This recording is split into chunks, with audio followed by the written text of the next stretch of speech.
So if we think about in this list, we've already come across set state. We know how to use that to control and manage local state really well.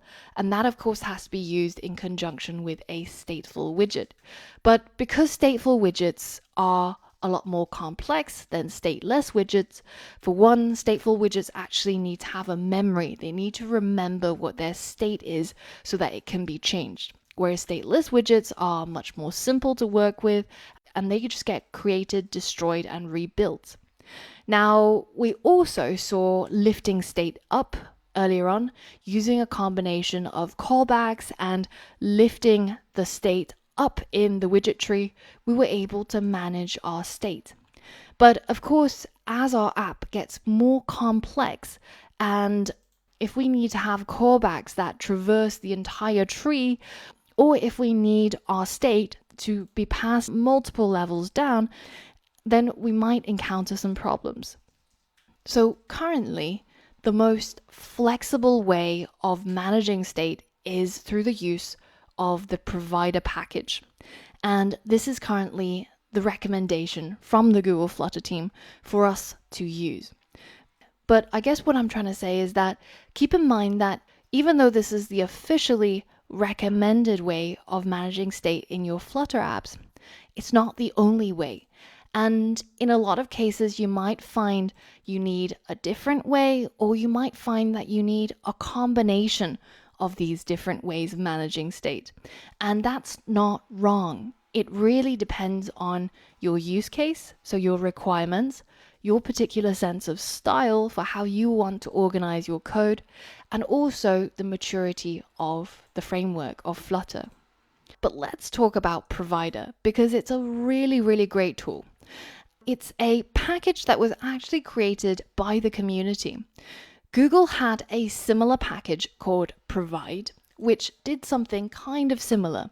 But along came this guy, Remy, and he decided to build a version that was actually deemed to be better. So full credit to the Google Flutter team. They realized the potential of this package and actually put their full weight behind it. And now not only is it officially recommended, but it's also supported both by Remy himself as well as the Google Flutter team.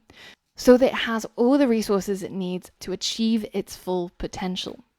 Now, in order to fully appreciate why Provider is so useful, we first have to consider what is the problem that it's actually trying to solve.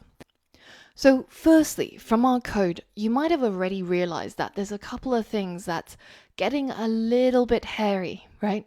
We have all of these callbacks in order to pass data back up the tree.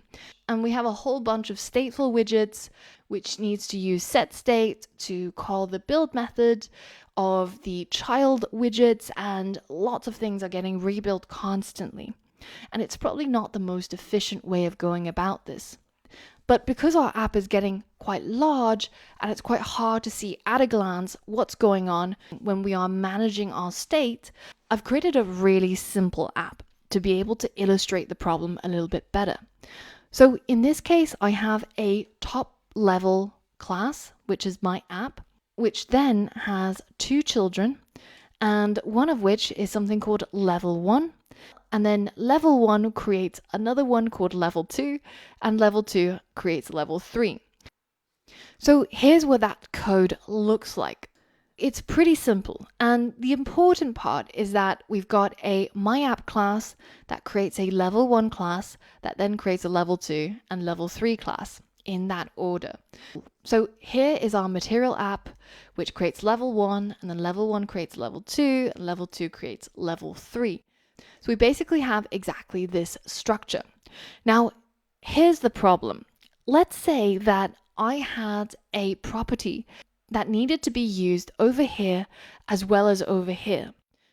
In order to do that, we have to lift the state up for it to live within my app.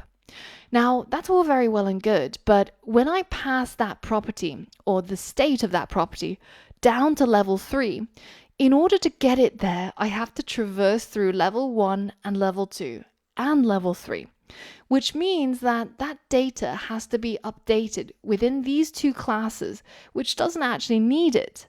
So I have to essentially drill down through my tree in order to be able to reach the lower levels.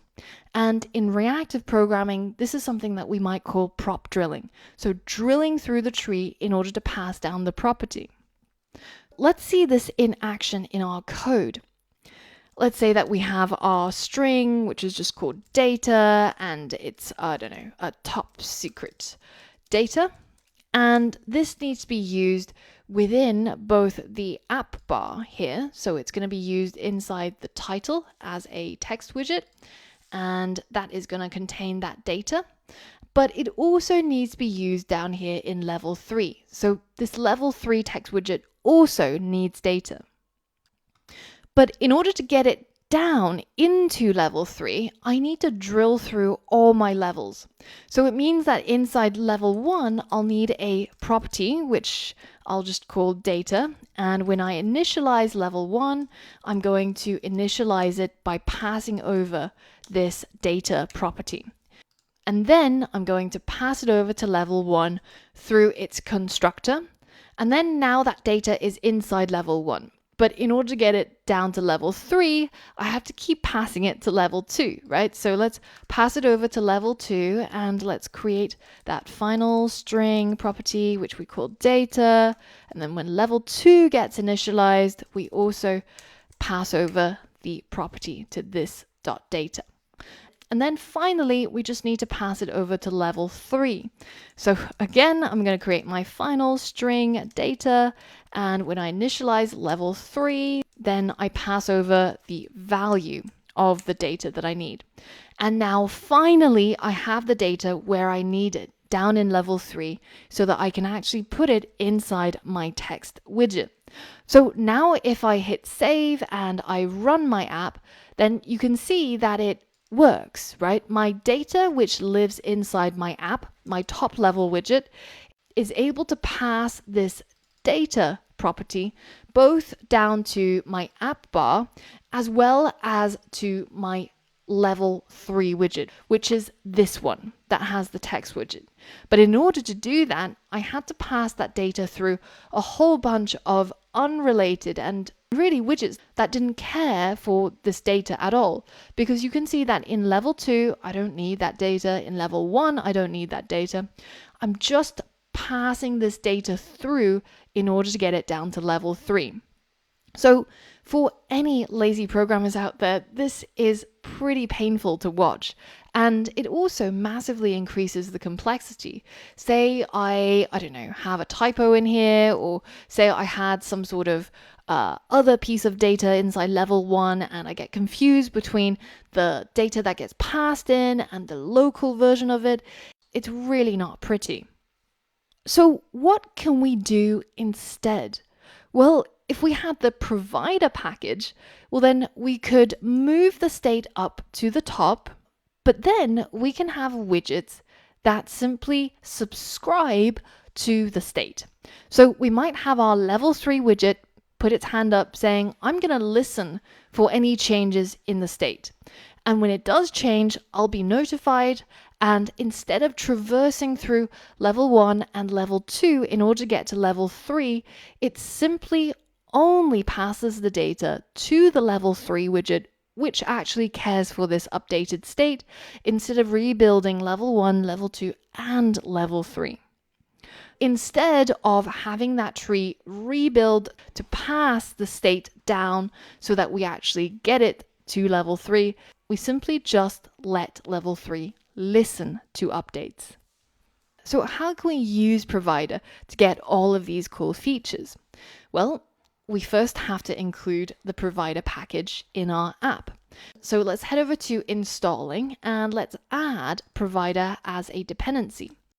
So I'm going to open up my pubspec.yaml, and just below my Cupertino icons, where all my dependencies go, I'm going to add the provider package, and I'm going to call packages get to fetch the code from that package. And now I should be able to import the provider.dart file. So now that I've got provider in my code, I'm able to use it. The first thing I have to do is to expose my data So to say, what is the data that we're going to be providing? In order to do that, it's, as you can imagine, and we're in Flutterland, so it's going to be achieved using a widget. And I'm going to put that provider as high up as it needs be. Given that I need the data both in my app bar as well as all the way down in level 3, well then I'm going to put it at the very top so that my data is provided to my entire Material app. So here I'm going to wrap with a new widget, and that widget is going to be a provider widget. Now, with the provider widget, we also have to specify a data type of the kind of data that this provider is going to provide. That data type is just going to be a string because our data is just a really simple string, right? So now that I've created my provider widget and it has a child, which all subsequent levels are going to be able to listen to the data that I provide, we also have to add one more property, which is the provider builder. So the builder takes the current build context so that it knows where it is within the widget tree, and then it has to return the data that needs to be available to all the children. That is going to be our data right here. Now that I've got my data being provided at the very top level of the tree, then I can ask the provider to give me that data wherever I need it. So firstly, let's simplify this code. We have a simple one-line return, so we don't need all of this curly brackets, etc., and the return keyword. We can simply just use our fat arrow. It does exactly the same thing. So now we are providing our data at the very top level of our app, above our Material app, so we can now reach into it and use it wherever we need to. The first place where we need it is within our text. So now, instead of having to pass our data through our level 1, level 2 widgets, which really don't need this data, we can actually go ahead and delete all of this code, all of it here and here and here, and instead we're just going to be using it within level 3. And in order to access that data, all we have to do is say provider.of, and again, the of method expects us to specify what kind of data we're trying to get hold of. So this is going to be the string that we're providing right here to all of the children in our tree. So now if I hit save and I check my app, you can see that I'm still getting my top secret data being passed all the way down to my level 3 stateless widget. And that comes from right here. As you can see, let's say I decide to change this data to, I don't know, let's say a top secret code. And now if I rerun my app, you can see that data is actually being passed over to level 3 without needing to drill through level 1 and level 2. Now, that's all very well and good. We were able to provide our data at the very top level, and then we were able to read the data all the way down here without needing to go through any of the in-between parts in our tree.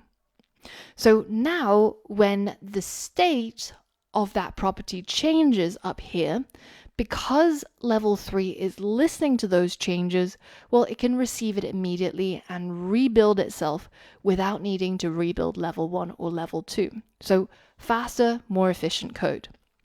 Now, let's make this a little bit more complex, because at the moment, all that we're doing with provider is we're providing and we're reading. What if we also had to update the state from somewhere down within our tree? So let's update our simple app to still have level 1, 2, 3, but now we also have a text widget over here called myText in a separate class. And we also have a myText field widget down here. That's a child of level 2. So the idea is, how can we get an update that happens down here all the way over to myText, which is higher up in the tree, and also in level 3 using the Power Provider? So here I have my separate class, my text, and the other class, which is my text field, and I'm going to slot them into my tree. So my text is going to go as the text widget here in the app bar. So let's change that to my text. And then my text field is going to be a child of my level 2 widget. So instead of this empty container here, I'm going to add my text field right here. So now we basically have this exact structure of widget tree. And I have to be able to get this data all the way over here as well as over here without needing to rebuild any of the intervening widgets.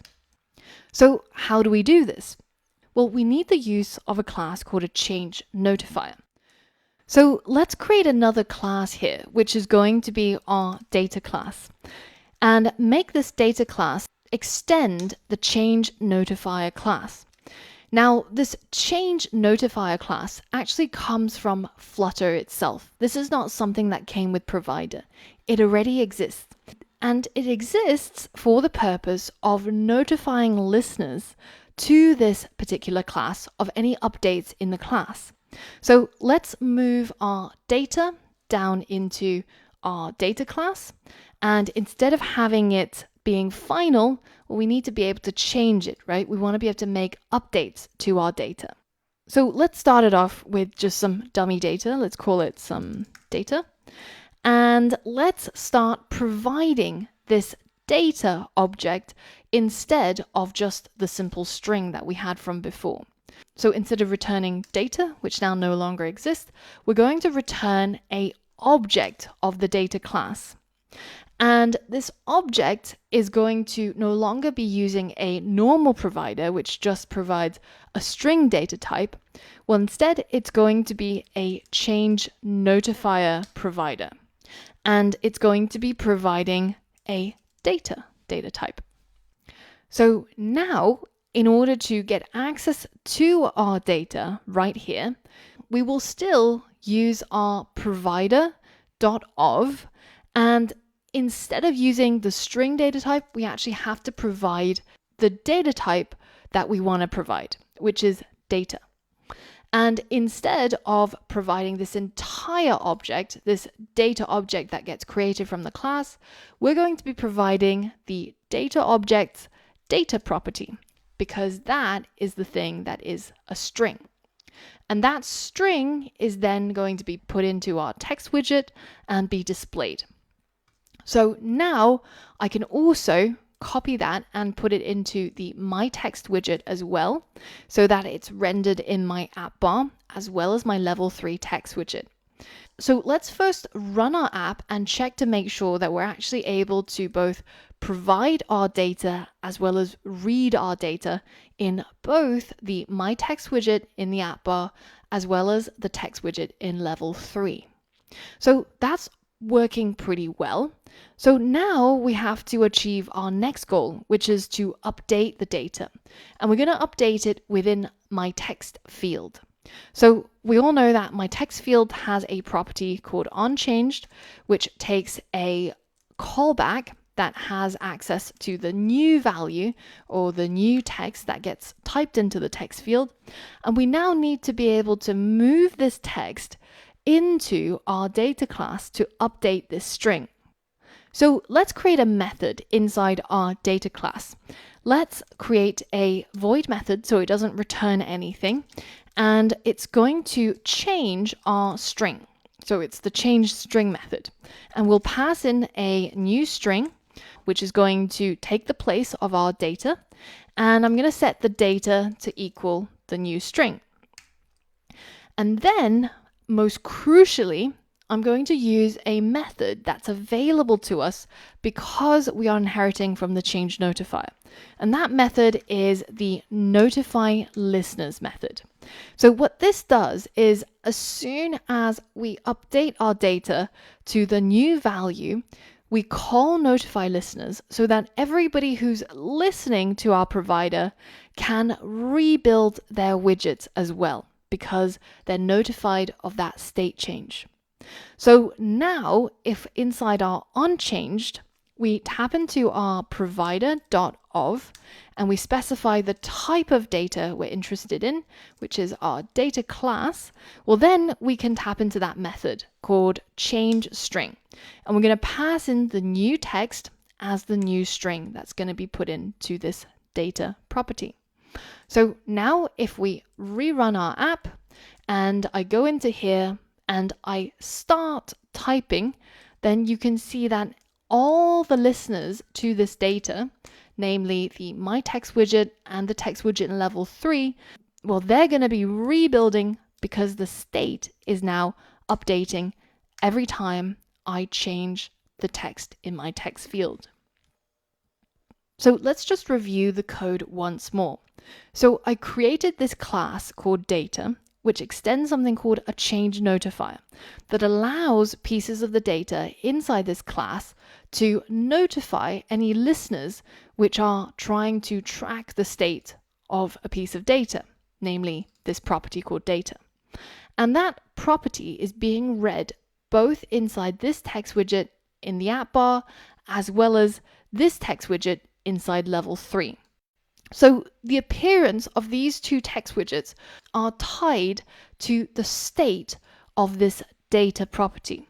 And when that data property updates, then this text widget is going to rebuild itself to reflect that change.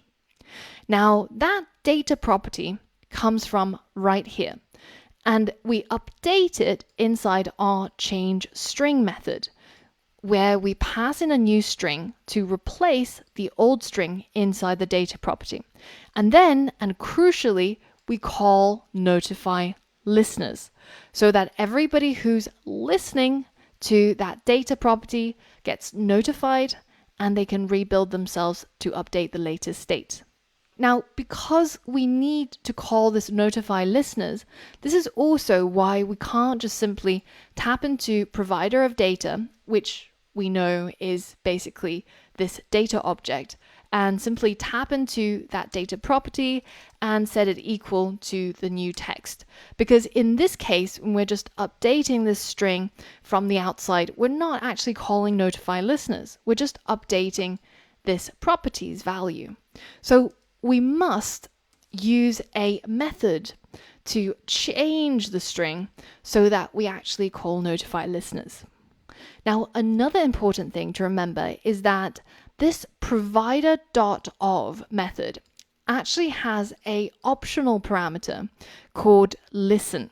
So let's say that my text, which is the text widget inside the app bar, well, let's say that we don't actually want it to update with every single update of my text field. Let's say that we want it to get the original value of the data that's stored, but we don't want it to listen for updates. We don't want it to rebuild every time this data changes. Well, then all we have to do is to add the listen property and we can set it to false. Now, by default, this property is set to true, which is why every time you use provider.of, you're getting a listener which is going to update itself based on changes in that thing that you're listening for. But now that we've set listen to false, let's rerun our app, and you can see that both text properties start out with some data, which comes from here. When data gets initialized, that's going to be the value of data. But when I start typing in the text field, because my text widget, this one here, is not listening to the changes, it doesn't update and it doesn't redraw. So this gives you quite a fine granular control over what are the things where you want to listen for updates to the data and redraw, and what are the things where you just want an initial value of the data and to never change again, even if it changes. Now that you've seen the provider package in action, you might be wondering to yourself, well, how exactly does it work? So in order to understand it, let's pop open the hood and see what's going on behind the scenes. Out of all of these different ways of managing state, there is one where we use an inherited widget. Now, an inherited widget is basically a widget that allows us to pass data down the tree without having to rebuild the intervening parts of the tree. So that sounds kind of familiar, right? That's kind of how Provider works. Essentially, the Provider package is just a wrapper around the inherited widget. But because the inherit widget class has some specific requirements in order to construct it, and you have to construct it in a certain way that ensures that it's still being efficient and it's running as expected. So there's quite a bit of boilerplate code, and you have to be quite mindful of how it works when you're using it. So I recommend taking a look at the inherited widget class and having a listen through the explanation of this widget by Philip with his very cool Google Bicycle shirt, and learning a little bit more about how it actually works behind the scenes. Because essentially our Provider package is just leveraging the power of this class, but it's doing it in a way that makes it easier to work with it and to force you to use it in a safe and effective way. And once you're done with that, I recommend you to build your very own version of this widget tree.